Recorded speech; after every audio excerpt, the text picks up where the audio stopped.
Assalamualaikum warahmatullahi wabarakatuh. Perkenalkan, nama saya Muhammad Sufyan Sauri dari Prodi Teknik Lingkungan, Fakultas Teknik, Universitas Lambung Mangkurat.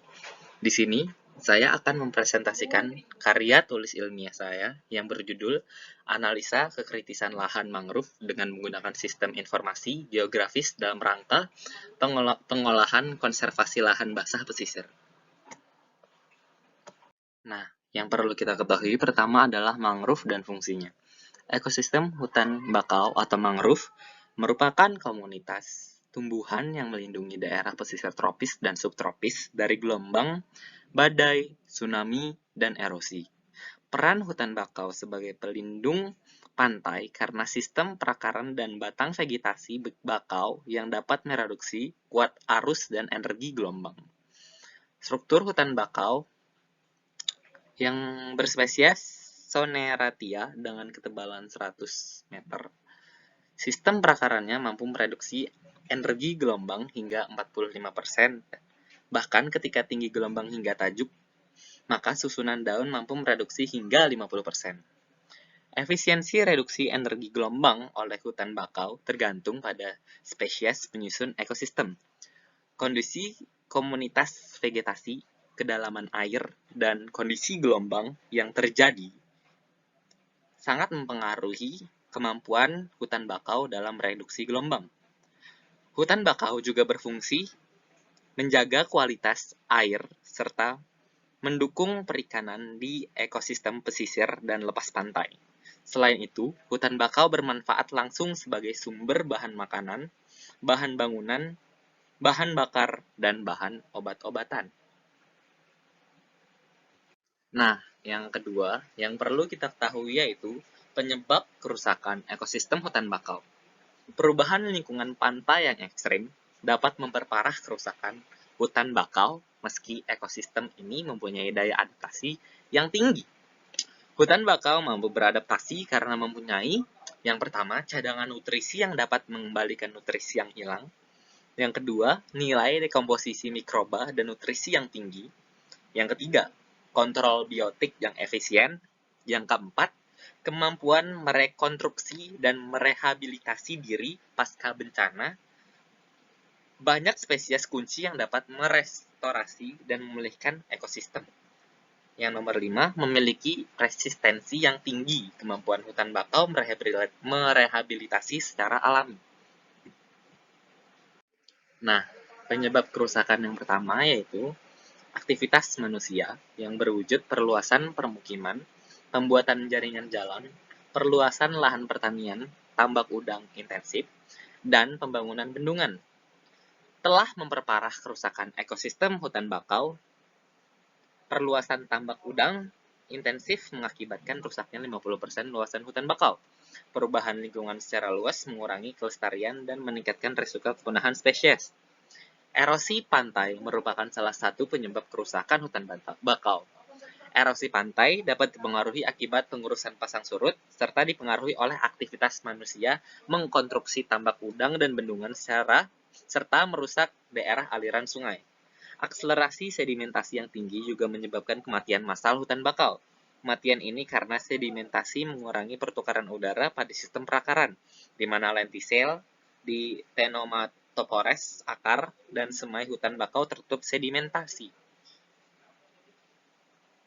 Nah, yang ketiga, rehabilitasi ekosistem hutan bakau.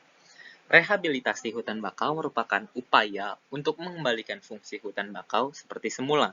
Umumnya dengan penanaman, berbagai upaya telah dilakukan untuk merehabilitasi hutan bakau, sehingga mempunyai fungsi seperti semula yang tergantung pada tujuan dan metode pendekatannya. Nah, di sini akan dibahas 3 metode pendekatan. Yang pertama, metode konservasi yang bertujuan mengembalikan nilai konservasi atau bentuk lahan suatu wilayah. Yang kedua, metode sistem multiguna untuk pelestarian hasil yang bertujuan dan hanya dilakukan jika degradasi hutan bakau telah mempengaruhi kegunaan lahan. Yang ketiga, metode perlindungan daerah pesisir berupa penanaman hutan bakau di daerah yang rawan badai, angin ribut, pasang surut, dan erosi untuk menjaga kestabilan lahan dan perlindungan pantai. Nah, karena karya ilmiah menggunakan sistem yang bernama Sistem Informasi Geografis atau SIG, jadi kita perlu mengetahui apa itu SIG, apa itu definisinya, bagaimana sistemnya, dan lain sebagainya. Oke, Sistem Informasi Geografis atau Geographic Information System GIS GIS merupakan suatu sistem informasi yang berbasis komputer, dirancang untuk bekerja dengan menggunakan data yang memiliki informasi spasial atau bereferensi ke ruangan. Sistem ini mengcapture, mengecek, mengintegrasikan, memanipulasi, menganalisa, dan menampilkan data yang secara spasial mereferensikan kepada kondisi bumi.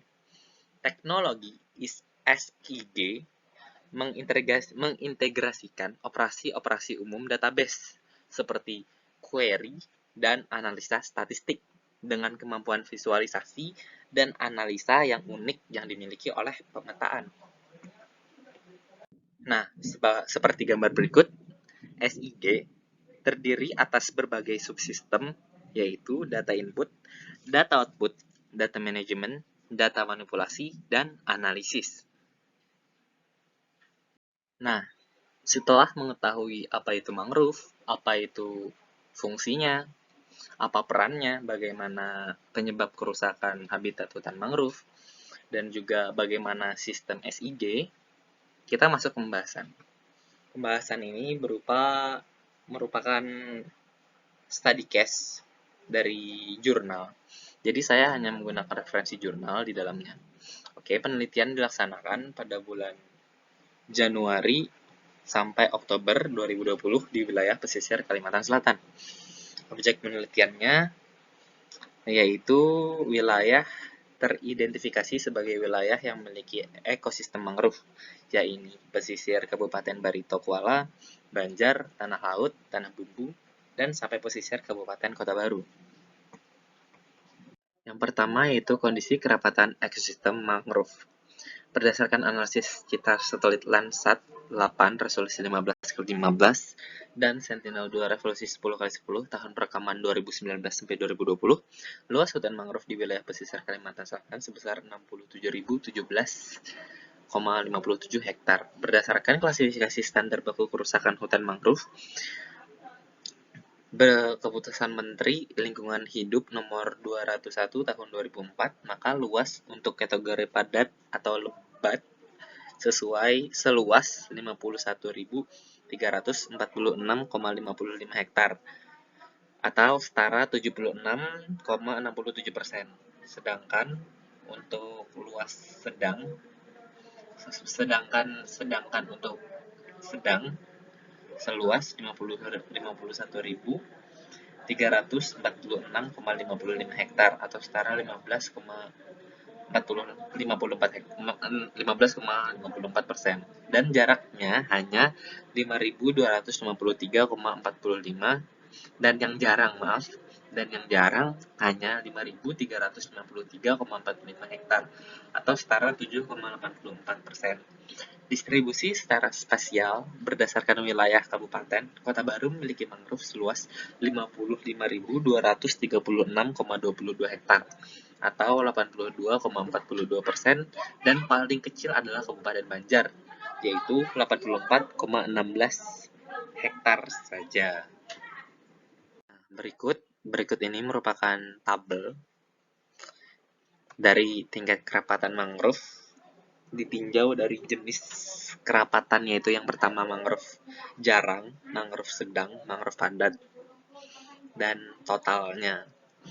Barito Kuala memiliki mangrove jarang sebanyak 616,40 hektar, sedangkan mangrove sedang 216,86 hektar dan mangrove padat 738,71 hektar dan memiliki total 1.571,97 hektar.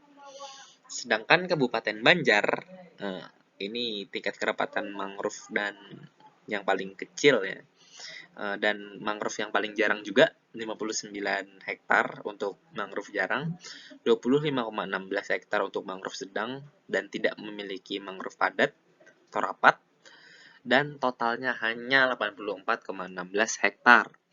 Tanah laut memiliki 1574,13 mangrove jarang, 2435,69 mangrove sedang, dan 1963,12 mangrove padat, sehingga memiliki total 5474,94 hektar.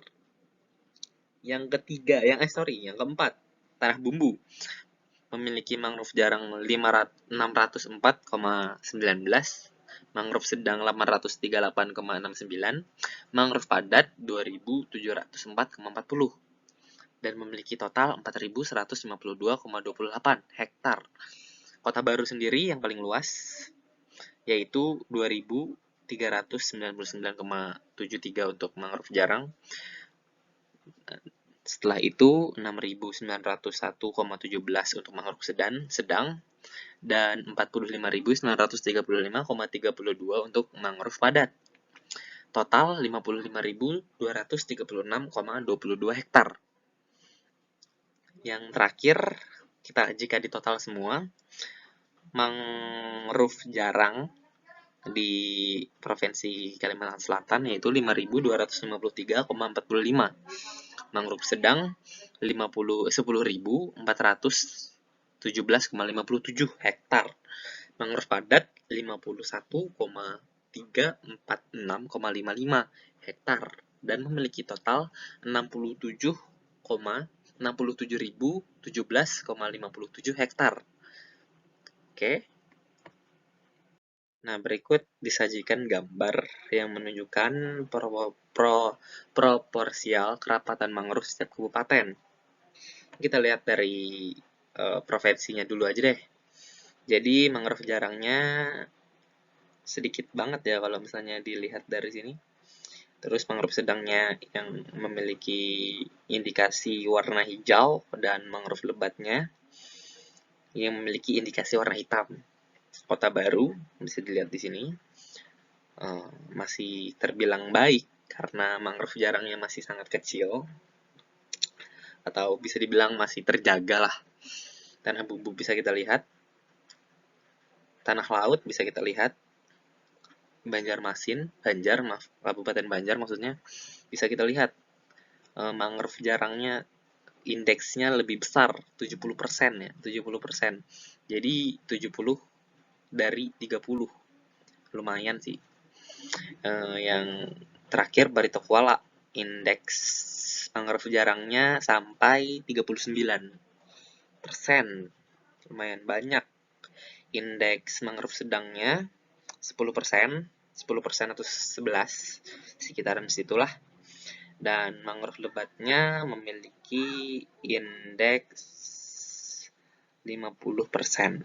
Ya, kurang lebih. Oke.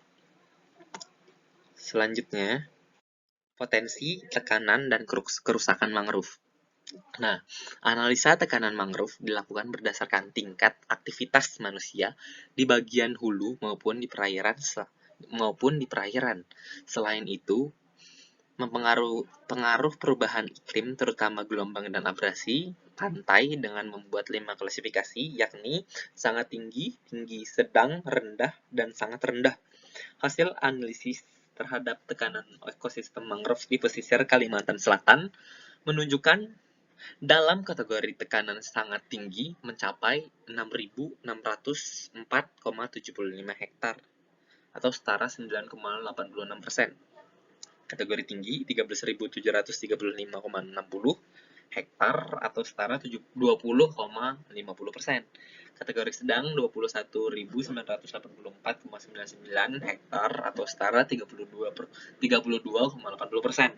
Sedangkan kategori rendah masih yang terbesar yakni 24.692,24 hektar atau 36,84%. Nah, di sini bisa kita lihat tabel tingkat tekanan ekosistem mangrove di setiap kabupaten. Dari tabel sini ada 4 indeks yang menjadi tolak ukur, yaitu sangat tinggi, tingkat gelombang sangat tinggi, tinggi, sedang, dan rendah. Oke, yang pertama Barito Kuala, yang sangat tingginya memiliki tekanan 487,55, tinggi 360,45, sedang 723,97, dan tidak memiliki tekanan mangrove rendah dengan total 1571,97. Kabupaten Banjar tidak memiliki tekanan sangat tinggi, tapi hanya memiliki tekanan tinggi dan sedang, yaitu 32,43 dan 51,73, atau setara 84,61 totalnya.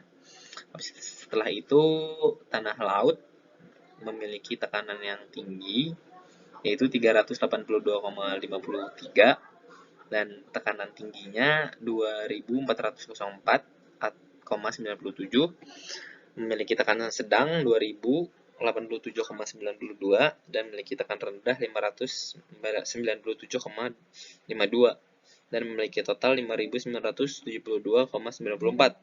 Tanah bumbu yaitu memiliki tekanan terhadap mangrove sangat tinggi juga, lumayan besar, 2094,97, tingginya 1472,34, sedangnya 586,96, tidak memiliki tekanan terhadap mangrove rendah, dan memiliki total 4152,28.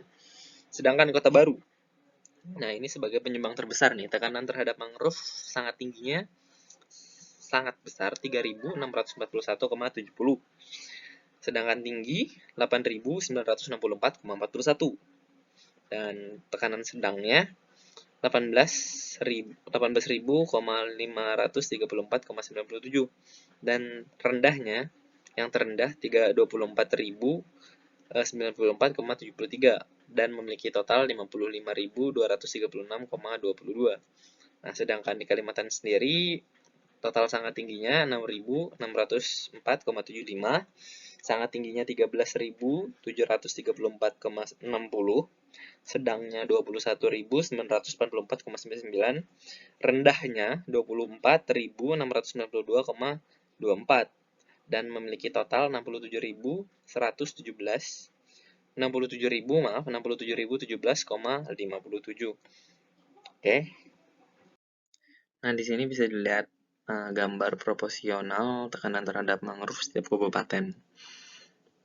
Dari Kalimantan Selatan sendiri dengan tekanan tingginya sekisaran 0 sampai 9%, dan tingkat tingginya dari 10 hingga 30%, sedangnya 30 hingga 62 atau 65%, dan seterusnya. Bisa diperhatikan sendiri lewat tabelnya. Oke, nanti akan ada penjelasan lebih rinci di slide selanjutnya. Nih, ada penjelasan sedikit nih. Berdasarkan tabel dan gambar tersebut menunjukkan bahwa untuk kategori rusak seluas 8.328,47 hektar atau 12,43%, dan tidak rusak 56.688,10 atau 87,57% secara proporsional. Wilayah pesisir yang mengalami kategori rusak adalah Kabupaten Banjar, yaitu 42%, Barito Kuala 37,23%, Tanah Laut 33,85%, Tanah Bumbu 21,49%, dan Kota Baru 8,64%. Wilayah dengan kategori rusak adalah pada daerah-daerah yang tingkat konservasi lahannya sangat intensif, terutama di wilayah pesisir laut selatan sebuku atau aktivitas pelabuhan, khususnya perkebunan, perikanan, dan budidaya industri. Nah, kita masuk pada tingkat kekritisan ekosistem mangrove.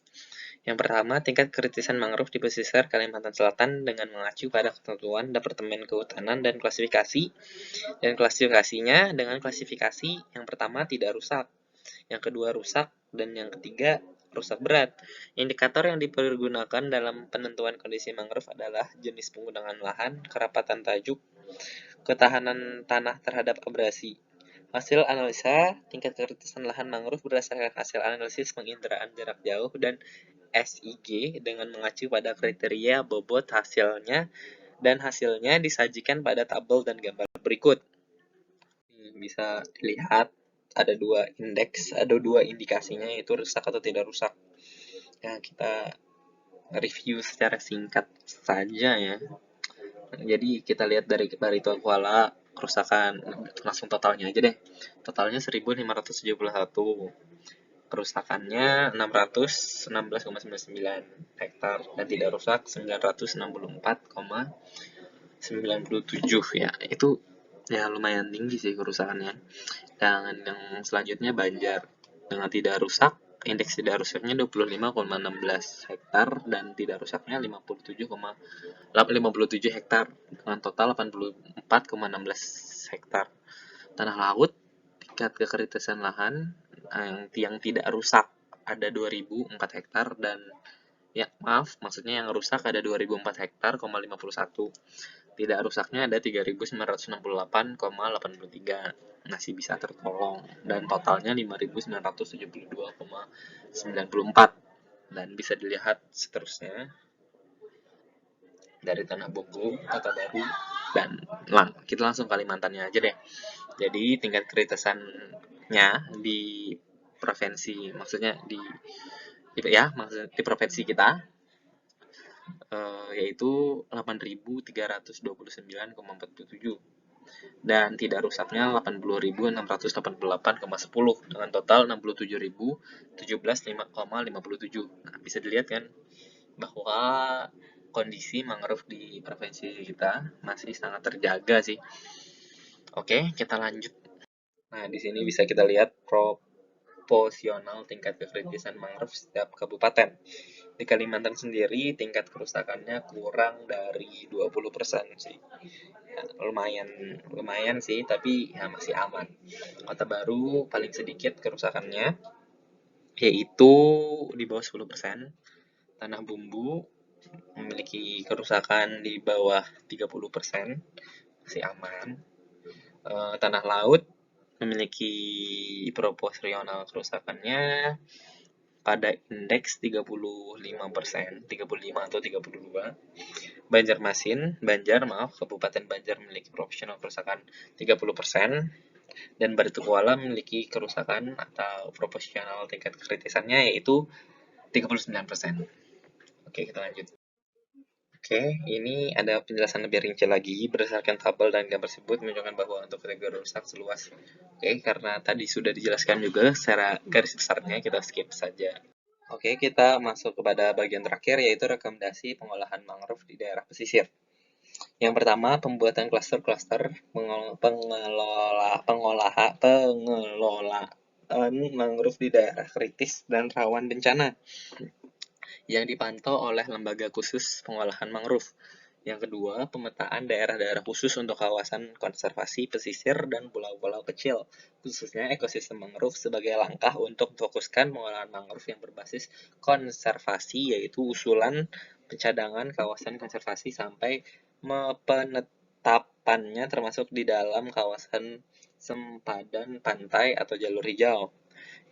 Yang ketiga, pengetatan peraturan izin usaha dan mendirikan bangunan dan konservasi di wilayah atau kawasan dekat mangrove seperti pelabuhan, perkebunan, dan pemukiman. Oke, kesimpulannya, sistem informasi geografis diperoleh di tingkat kekritisan mangrove di Provinsi Kalimantan Selatan kategori rusak seluas 8.328,47 hektar atau setara 12,43%, dan tidak rusak yaitu 58.688,10 atau 87,57%. Ini masih sangat jauh dan masih sangat aman apabila mangrove masih bisa dijaga. Oke, selanjutnya secara proporsional, wilayah pesisir mengalami kategori rusak adalah Kabupaten Banjar yaitu 42%, Yang kedua Barito Kuala 39,23%, tanah laut 33,85%, tanah bumbu yaitu 21,49%, dan kota baru 8,64%. 8,64%. Perlu adanya pengolahan kawasan konservasi dengan melibatkan peran serta masyarakat baik dalam perencanaan, pelindungan, pengolahan, dan pemanfaatannya. Saya sendiri berasal dari Kota Baru dan ya memang sih kalau di daerah saya sendiri sedang gencar-gencarnya pembangunan pelabuhan dan lain sebagainya. Saya rasa pemberlakuan atau memperketat aturan soal kawasan hutan mangrove, kawasan hutan lindung mangrove perlu ditingkatkan lagi. Tambah lagi di daerah saya itu emang kawasan pesisir, banyak sekali tambak yang memang sangat merusak kawasan hutan mangrove. Oke, terima kasih.